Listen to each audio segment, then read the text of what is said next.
Hey, Commanders fans, tune in because we've got some very important information coming and you need to know everything. Here on the channel, you'll find all the latest news about our team with breaking news and everything a true Commanders fan needs to know. So, first of all, subscribe to the channel and activate the bell because here you'll receive everything firsthand and never be out of date. Oh, and leave your like right now to strengthen this incredible community and show that Commanders fans are always there. No more ado. Hang in there, because today's news is unmissable. Now, let's get straight to the point. Injury report confirms what Commanders fans already knew about Terry McLaurin. The fight over Terry McLaurin's summer contract with the Washington Commanders took every imaginable turn. The wide receiver wanted an extension, and general manager Adam Peters wasn't about to give in to his demands. McLaurin got his money. The Commanders reached a deal that gives them flexibility if the wide receiver's performance declines. Most importantly, it allowed the second-round All-Pro to return to practice in a timely manner before Week 1 against the New York Giants. And the first two injury reports throughout the week confirmed what all fans already knew about McLaurin's alleged ankle issue. Terry McLaurin's ankle issue magically cured after Commanders' contract extension. There's no sign of McLaurin on the injury report. Coach Dan Quinn revealed that the wide receiver is receiving his usual workload. This suggests his lack of participation in training camp was a wait-and-see situation, rather than any lingering concerns about his ankle. In any case, that's all in the past. McLaurin is looking forward to the future and is clearly excited to be back with his teammates and finally focusing on football once again. Obviously, the business side of football needs to be resolved, and that's been resolved, so I can just focus on football. Practice the last few days have been great. I'm in great shape. I'm feeling great. Best of all, I'm working with Jaden Daniels again this year, which is great for me, and I'm in the same offense. There haven't been any new developments, so it's just a matter of refining the game plan for this week and fine-tuning the details accordingly. But I'm excited to be back on the field and playing football. Terry McLaurin via NBC Sports, Washington. Terry McLaurin says he feels great and is ready for Week 1. I can't wait for another year with Jaden. No one was entirely convinced that McLaurin's ankle injury was legitimate. This protected the player's money while negotiations over his extension continued. But once everything was approved, it was no surprise to see the issue magically resolve itself. McLaurin missed a lot of football over the summer. As he stated, having the same quarterback and offensive scheme eased his transition back into the team. He was also professional enough to maintain exceptional physical conditioning until his big return. Everything points to McLaurin being a focal point to the detriment of the Giants' talented defense. Latest news on the Commanders and veteran wide receiver Kendrick Bourne.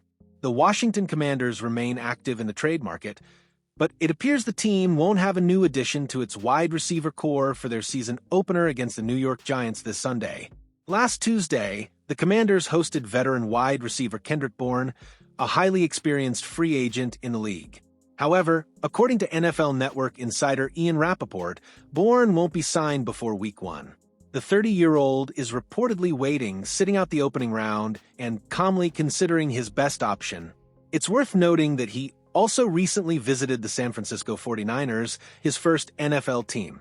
The current roster situation in Washington helps explain the interest in the player. The Commanders started the season with only 5 wide receivers on their final 53-man roster, something that surprised some fans. Furthermore, there are concerns regarding the fitness of Noah Brown, who missed much of training camp due to a knee injury. Despite this, he is expected to be available as early as this Sunday. On the other hand, there is good news. Terry McLaurin, the team's leading receiver, will be on the field against the Giants and is expected to have no restrictions. The group also includes Deebo Samuel, rookie Jalen Lane, and Luke McCaffrey completing the unit. Bourne, meanwhile, arrives on the market after a surprising release from the New England Patriots. He spent 4 years defending the 49ers and another 4 in New England, amassing a solid career with 292 receptions, 3,714 yards, and an average of 12.7 yards per reception, in addition to 22 touchdowns. One important detail may explain the franchise's caution. If Bourne is signed before Week 1 and makes the roster, his entire 2025 salary would be automatically guaranteed, as he is considered a veteran NFL player. Therefore, there is a possibility that the interested teams are just waiting for the end of the first week of the season to move forward with a possible negotiation. Two possible destinations for Breece Hall if the Jets decide to trade their star running back. The New York Jets have undergone significant changes in recent months, trying to strengthen their roster to make the team more competitive. While not yet considered an elite squad, the franchise appears to be on a more promising path than last season. However, rumors indicate that the Jets may be preparing another bold move. The name in the spotlight is that of running back Breece Hall, who has been constantly involved in trade speculation throughout the offseason. The situation makes sense. Behind Hall, the team has Braylon Allen and Isaiah Davis, promising young players who can take on responsibility. Furthermore, Hall's contract is nearing its end, which increases the chances that the Jets will consider a strategic move before losing him without return. But ultimately, if the Jets do decide to trade their star running back, what would be the most likely destinations? Two teams appear to be strong candidates. New Orleans Saints. The New Orleans Saints have been the subject of trade rumors involving running backs for a few weeks. Reports indicate that the team is looking for a piece to complement Alvin Kamara, who is already entering a more advanced phase of his career. In this scenario, Breece Hall would fit perfectly. He could share snaps with Kamara immediately, forming a dynamic duo in the backfield. And when Kamara's production naturally declines, Hall would be ready to take over as the team's primary RB, ensuring a smooth transition. Washington Commanders.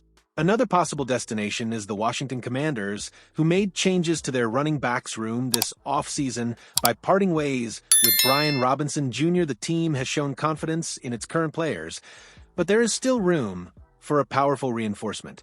Currently, veteran Austin Ekeler is the top option, but his style of play lacks the explosiveness needed to carry the offense alongside rookie Jaden Daniels, who needs consistent ground support to develop. In this context, sending a mid-round pick to the Jets for Breece Hall could be the ideal solution. Hall would bring youth, speed, and immediate talent, becoming a key piece in Cliff Kingsbury's offensive scheme and giving Washington's offense a new dimension. If the Jets do indeed put Breece Hall on the market, do you think the Washington Commanders should invest in him, even with Austin Ekeler on the roster? In my opinion, Hall would be a significant addition to balance the Commanders' offense and alleviate pressure on rookie Jaden Daniels. It would be an investment that could yield immediate and future results. And now, I want to hear from you. Leave your opinion in the comments, because it's very important to the channel. Also, don't forget to like and subscribe to stay up to date with all the latest news about the Washington Commanders.